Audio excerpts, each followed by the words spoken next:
Then he said he had Wu-Tang and NWA. It's like, yo, they both had to do a job. They both had to do a job. Okay? And the measurement of that job, you have a guy at the Super Bowl. But hold on. Who's the guy that hired him? Another guy. Who hired him? Jay-Z. Jay-Z don't exist if Wu-Tang don't exist. Fact. Straight up. And I'm not saying that with an ego. Right. I'm saying if we didn't come with Cream and slow it down and put that culture into it, because at the time he's Wu facts. Gambino makes Jay-Z. Exactly. This might be one of the realest statements we've ever heard from RZA, and I don't think people are ready for it. He said, and I quote, "There's no Jay-Z if Wu-Tang doesn't exist." And before anybody jumps out the window thinking that's hate, nah, it's just the truth. And I'm about to break down exactly why. First of all, let's stop pretending like Jay-Z just came out of nowhere.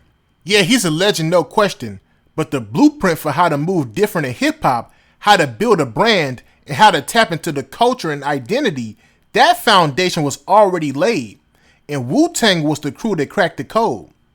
These dudes came in unfiltered. They didn't dress it up for the labels. They didn't water down the message.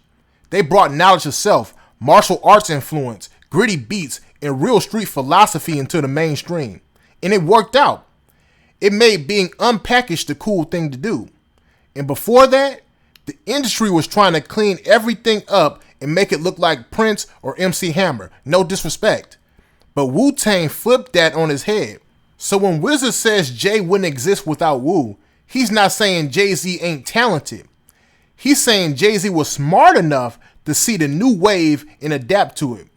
Just like how Kanye came after and followed that same spirit of authenticity and creative risk. Think about it. No Wu-Tang, no Cream. No Cream, no model for luxury street culture. No model for luxury street culture? Then what exactly is Roc-A-Fella built on? People always talk about Dr. Dre, Snoop Dogg, Ice Cube, and the West Coast's impact, and that is valid. But on the East Coast, Wu-Tang might have saved hip-hop in a way. They proved New York rap could still move units without selling out. And if you don't think Jay-Z benefited from that shift, you're lying to yourself. So yeah, I agree with RZA 100%. Now I'm about to play the full clip for y'all, but before I do, I want you to like, leave your comments, and subscribe. Peace. NWA or Wu-Tang Clan? No, I personally don't like you guys being... Everybody doesn't like this question because of the different eras. But what I'm saying is, it's the same impact. Even though it's different eras. Like, what NWA did for Los Angeles, California, West Coast period was change everything. Right. They made people start wearing curls. They made people start wearing bandanas. They made people start, crip walking, gang banging. What Wu-Tang did, he made black motherfuckers want to be Chinese, Japanese. You made motherfuckers wearing. Hold on, let me finish. Like you changed the culture. Like. So to me, the impact. I'm not saying the eras. Right. When we put this question together, and by the way, this is not our question. These are these two guys. This is the cocaine section, Colombian. Cocaine, what up, baby?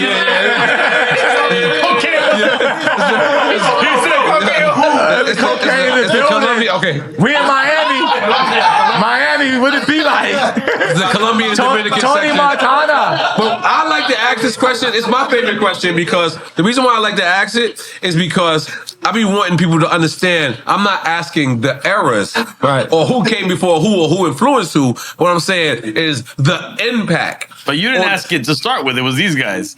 No, if they question, but I thought it was genius. But my argument, this is my argument why I don't like the question. Because I feel, those are my two favorite groups, NWA and Public Enemy. I feel like they're the same energy. No, I'm talking about different sides of the, I'm telling you, different sides of the spectrum. Okay. They actually are the same thing, but on different sides of the spectrum in that era. Right. They provided us with the balance. Right. Yeah, and that's what I love about that question being them too. But when I think it's Wu-Tang versus NWA, I think it's off balance in that sense. I respect that. But let me just comment, and you guys can chop it up how you want. Right? So, Public Enemy is inspiring NWA. NWA is not inspiring Public Enemy. Seriously. Run DMC is inspiring NWA. NWA is not inspiring Run DMC. But that's because New York is the mecca of hip hop. So they got to fly to New York and find the break beats and bring them back to Cali. Right. They can't find them in those record stores. Right? But when NWA brought the hip hop and what they brought to the culture, it's undeniable. And we don't have Kendrick at the Super Bowl if NWA don't exist. Absolutely. Okay? And maybe if Public Enemy don't exist as well, because I feel like there's a lineage there too as well. I'm going to argue that. But NWA gives us Dr. Dre. Yep. Yeah, it helps. NWA gives us Ice Cube. If we don't got Ice Cube, I don't make movies. Big. Straight up. Real talk. Straight up, right? And they continue to go to the brain that goes, then we get Snoop and we so much, right? So, and Public Enemy is the consciousness. Public Enemy actually they did a tour with Anthrax before any of us did a rock and roll combination, besides Run DMC, right? But now when you throw Wu-Tang into the equation, and I don't mind speaking on Wu-Tang in this equation, right? What Wu-Tang does is this, right? NWA influence is actually the influence of hip hop right now. New York is not selling records. Okay? Name the top hip hop artists in New York at the time. Juice Crew. You got, no, by the time you get to 92, 93, Juice Crew can't sell records. Right. Big Daddy Kane records. NWA's 88 to 90. Well, I mean, if you want to take the lineage. Yeah, but no, Juice. So we get a platinum Biz. We get a gold Kane. Hold on, we get a gold Kane. We got a platinum KRS-One. We got a platinum Rakim in the 80s. Now in the 90s, none of them are selling platinums. Tribe is coming. Leaders is coming. Gangstar's coming. Tribe is gonna give you gold. Nobody's giving you platinums unless it's Poppy. What about Naughty by Nature? Bam, like I said, they come and give us a platinum. That's why I said Tretch and Onyx are a new wave of energy. They're the anomaly that comes up. Exactly. Okay?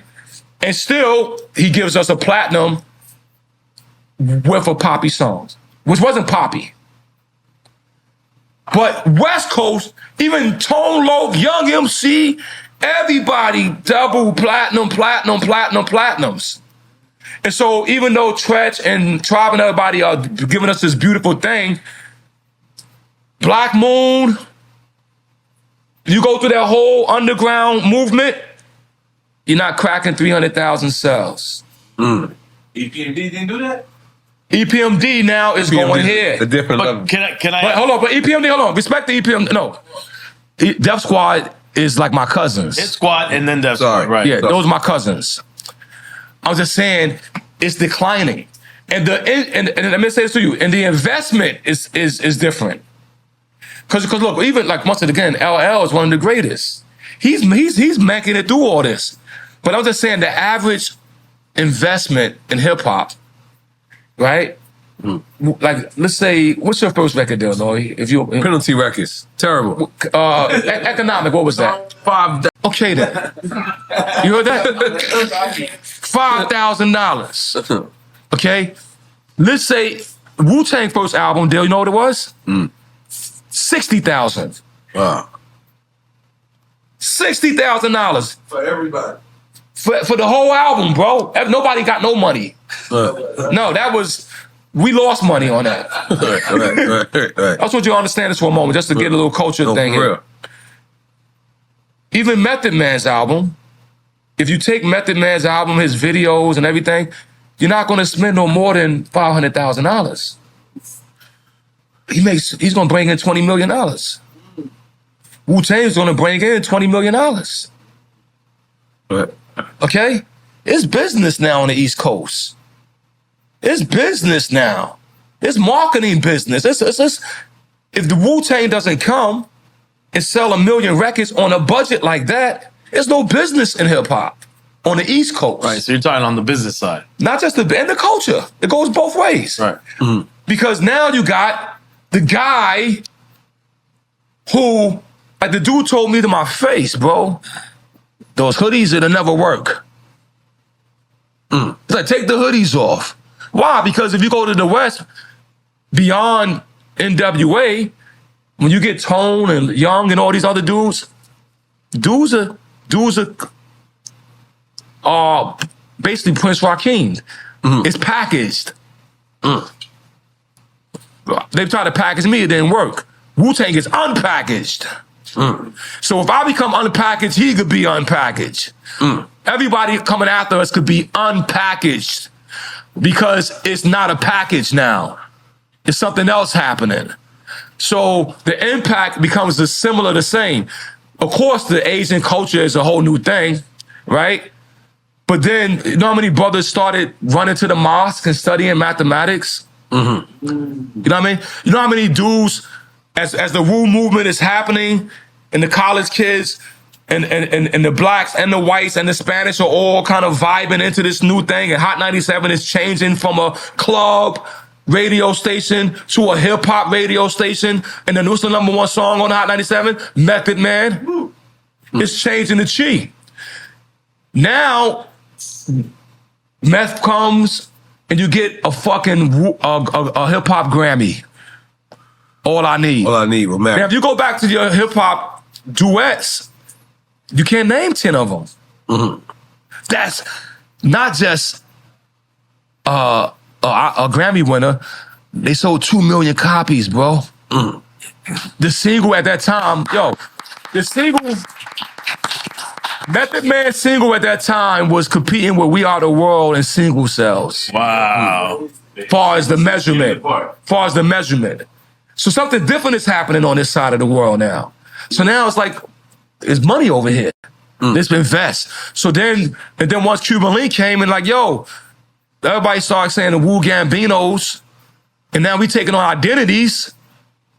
The identities changed the whole hip hop landscape. The identities are still existing. Right. Yeah, that's real. So now, and it's a platinum. It ain't like a 200,000 seller. Right. They spend 400 or 500 grand and make $10 million. It's good business. So the impact is the same thing that Dre is doing on his side of town. Right? He's making star after star after star after star. And we're doing it, but the thing that's happening different. Saying it's differently. Right. No, it's almost that. I started this by saying, hip hop is a mercy. Allah gave us a mercy. I started from there. Then you went to the two different groups. I'm letting you know that. Then he said he had Wu-Tang and NWA. It's like, they both had to do a job. They both had to do a job. Okay? And the measurement of that job, you have a guy at the Super Bowl. But hold on.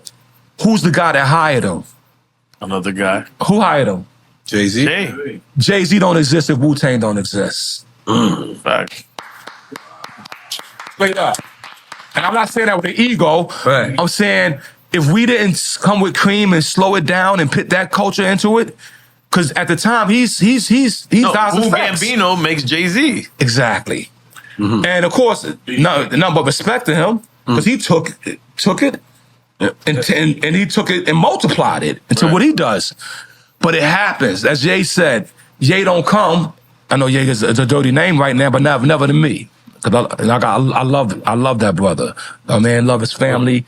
I wish his family would have just been a family, but life is unpredictable, okay? But he don't exist if we don't exist. Right. And if he don't exist, you got a whole nother slew like a lineage that don't exist. So you go to Dre and you go to the Abbott, you get something special. But you can same thing, you go to Chuck D and you go to Rico and Andre, you get something special. I mean, Public Enemy, Ice Cube, America's Most Wanted. Yeah. That's a trajectory in its own.